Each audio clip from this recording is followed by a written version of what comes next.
How about yourself? Thank you so much. It's really great to be here, and I'm very honored to be with these fellow powerful women. I respect all of you so much. You know, one of the great questions I continually ask myself in my recovery is, how free do I want to be? You know, how free do I want to be? And the instant refrain that came to mind when you asked the question is, you know, freedom from patriarchal domination, and freedom from patriarchal norms, and freedom from the fear of sexual coercion and sexual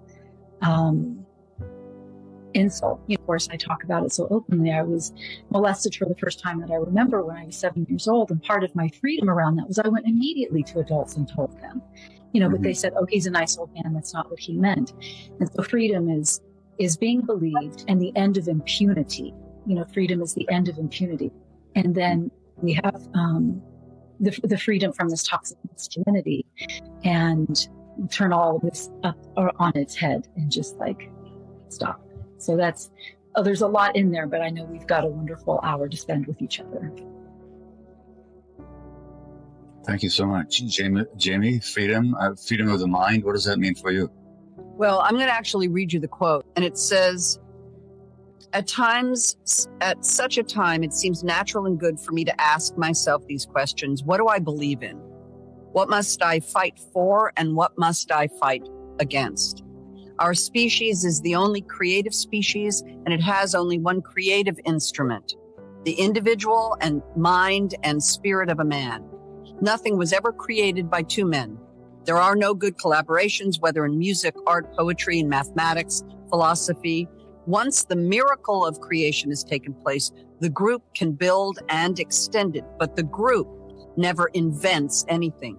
The preciousness lies in the lonely mind of a man. And now the forces marshaled around the concept of the group have declared a war of extermination on the preciousness, the mind of man.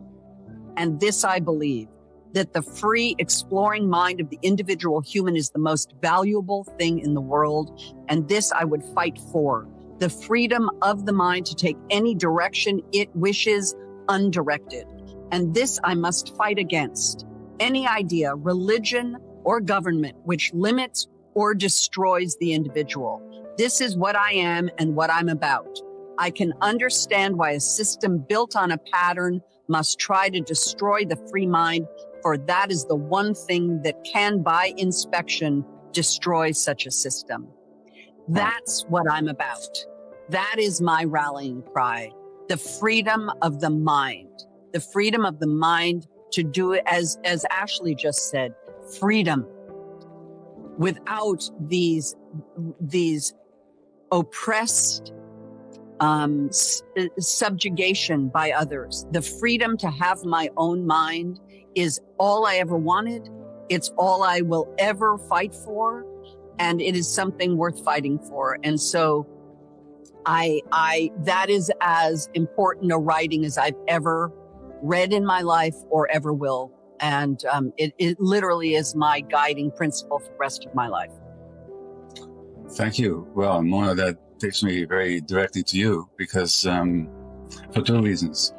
One is that when you first broke out, I believe it was because you very much stood up against the suppression within your own culture and of women particularly. But also, as a Muslim woman in a Western society, and you very proudly and even militantly wear your hijab, which is seen as a symptom of oppression. So on the one hand, you stood up for freedom within your own culture at some cost to yourself, I think. And at the same time, you're manifesting a lot of freedom by daring to wear something that to a lot of people seems. Speak to me about freedom from your perspective.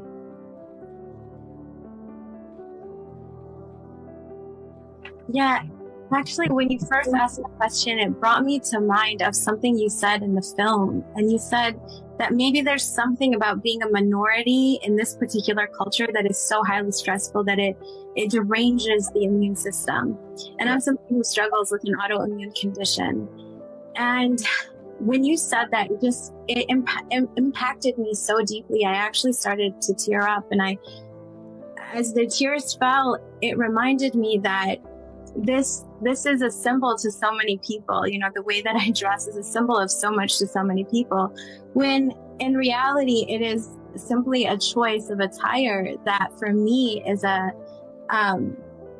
the same way someone would adorn themselves with the practice of meditation. I adorn myself in this practice, where every day I reconnect and reorient my life that my relationship to my own heart is the most central relationship.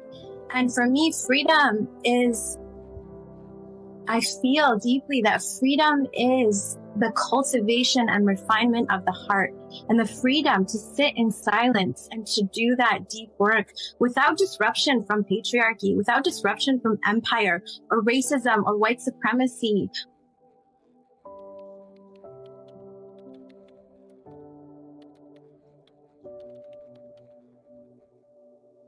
Whatever the ism is that wants to come into my life and tell me that I'm not entitled to refine this heart and to do that deep soul work that connects me to the deepest parts of myself. Because I feel that empire, consumerism, capitalism is getting in the way of that. It tells me that I need stuff, when in reality, all I need is this deep connection. And so for me, that's ultimate freedom, is to break away from all of that and to say that I have what I need here. Now, I have to say that in my own life, I mean, I endorse, appreciate, and I'm inspired by everything you all said. I ask all of you to comment on, I'm not going to ask you what happened to you. I mean, you can say as much or as little about that. Ashley has already talked something about it in her life about that.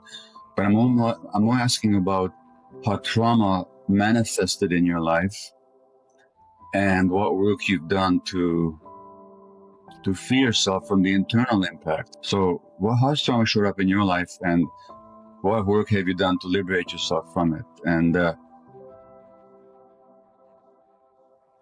Jamie, if I can begin with you this time. I think trauma creates silence. It made me very quiet. You all don't know me very well. I wish I knew all of you better. I admire you all very much. It made me compliant. And the freedom from that silence has been for me through both my recovery from opiate addiction and alcoholism, through a recovery program and the community of that program, which has given me a safe circle to express myself honestly, but also through psychotherapy. The safety that I have felt with the very person that I almost outed her. Whoops, Gabor. I know. No, I know, but I almost just outed her. That would be bad. But that you just mentioned, that gave me freedom to actually bring out the things that have caused me such pain my whole life. By the way, every human being has trauma. Every human being has pain. That is the nature of being human. We are human. We are contradictory. We are flawed, and we are hurt. And that is just the nature of being human. So that has worked for me, that the exploration of that in a safe space, both in a therapeutic environment as well as in a recovery environment, has made me feel safe, because in recovery, as many people here know, and certainly many people in the world know, there's a phrase, you're only as sick as your secrets. And trauma is a secret. And trauma creates silence. And I am silent no fucking longer. And that has been a liberation for me. And maybe this is where you see yourself, not in loud pain, but in silence, in overthinking, in people-pleasing, in holding everything in, because it never felt safe to express it. Trauma doesn't always scream. Sometimes it whispers, "Stay quiet, or you'll lose love." All here together to be exploring how can we live our best life? What does this mean for us as individuals, as a society? So I'm so pleased to have this discussion, not just about core root causes of our suffering, but also the tremendous hope of living in this moment, of being a human who has such insight and knowledge, and our actions matter so much for our future generations. So let me introduce my two colleagues here, Dan Siegel, who's the executive director of the Mindsight Institute. He's a household name in many countries. Dan is going to help us understand how we can wake up from this lie of the separate self. And Gabor Maté, physician, best-selling author. He has brought us so much insight over decades on understanding addiction, trauma, child development. So I'd like to start by welcoming both of you. Thank you for joining me. Thanks for having us.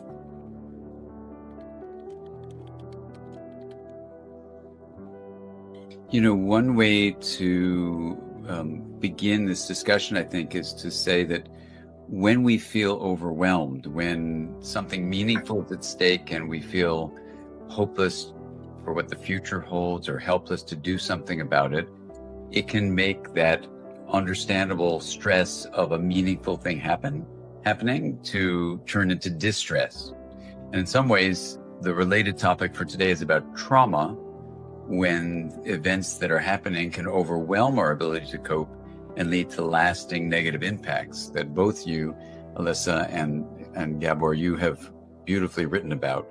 And so what I'd like to just present is the view that one of the messages that modern culture has been giving that is very different from what indigenous wisdom has taught us from thousands of years of various traditions from around the world, and also paralleled by contemplative wisdom practices from thousands of years also from around the world, is the view that modern culture says the self is the same as the individual, that who we are is just this person in a singular body or bodies like ours.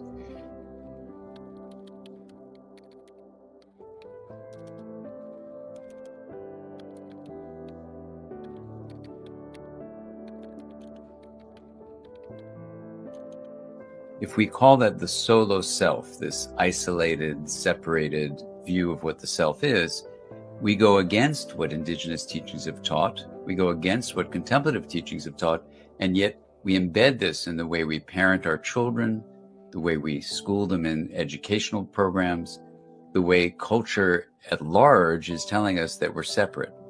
What I want to suggest to you is that that mechanism of the solo self seeps into our core, into our soul, into our minds, and has us feel without even our awareness that there's something not quite right.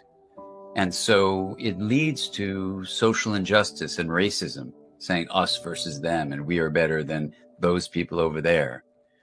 It leads to misinformation and polarization. It leads even to the climate crisis, where we separate as humans from nature as if we could possibly be not a part of all living beings. So this solo self may be a lethal lie, lethal in the sense that racism and genocide and what we're seeing now, even with this day of hate, are driven by this in-group, out-group history we've inherited.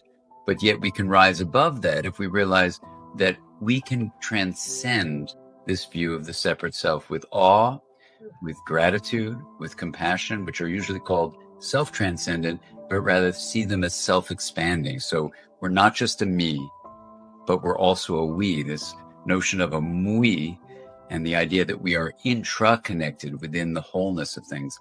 So I think the pathway forward, which we can talk about collectively, is a pathway to identify the problem, like a splinter in your foot, remove the splinter, so the limping that humanity is doing and is about to destroy the earth with the living systems on Earth, we can actually identify it, remove it, and do something about it. The solo self is that splinter that we can actually heal in a very practical way and realize the me and the we that is our true intraconnected identity. Beautiful. Thank you so much, Dan. We'll want the technology for removing the splinter soon.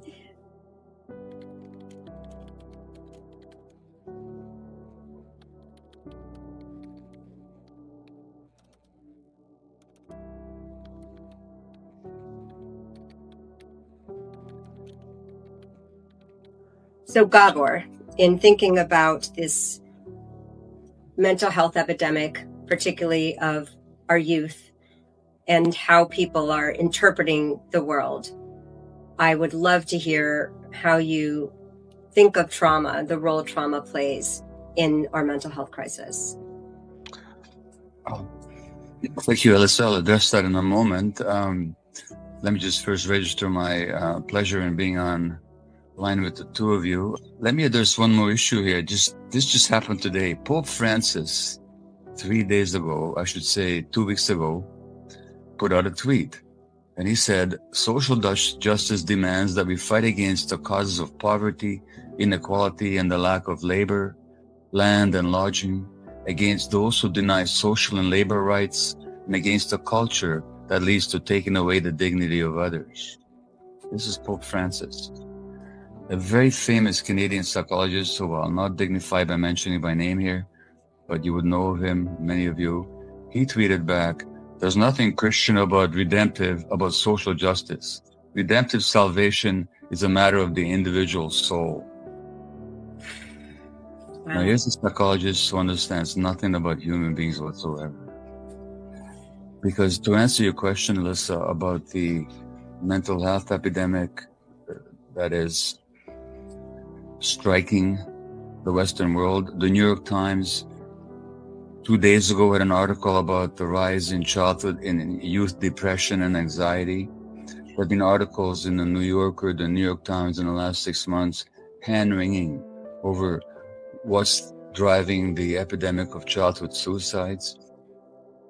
The number of children being diagnosed and treated with medicated for X number of so-called mental health disorders is burgeoning. There was an article in the New York Times on the front page only 3 or 4 months ago that talked about the same issue, and they featured a teenager, 17-year-old, I think, who's on 8 different psychiatric medications. 8 psychiatric medications. So there's something going on that the culture both causes on the one hand and doesn't want to recognize on the other, which is that individual mental health, and this is very much along the lines of what Dan was speaking about, individual mental health is not separable from the environment. It's not separable from the relationships or the lack of relationships that people experience in their lives. So that because our neurobiology is communal and interpersonal, it also means that even if you point to some biological process in a human's brain that you think is causing the mental health condition, what you're missing is that biology itself reflects that person's relationship with the world and with the culture.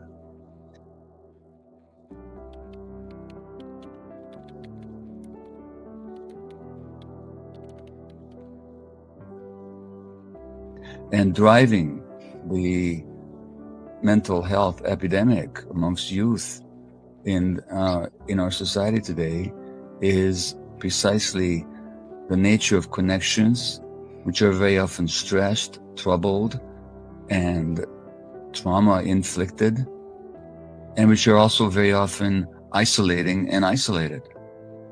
So that whatever happens to an individual reflects what's happening to their whole environment and to their culture. And the New York Times and its writers and anybody else will never discover the source of the mental health crisis that many people are facing, particularly young people are facing, without looking at the larger questions.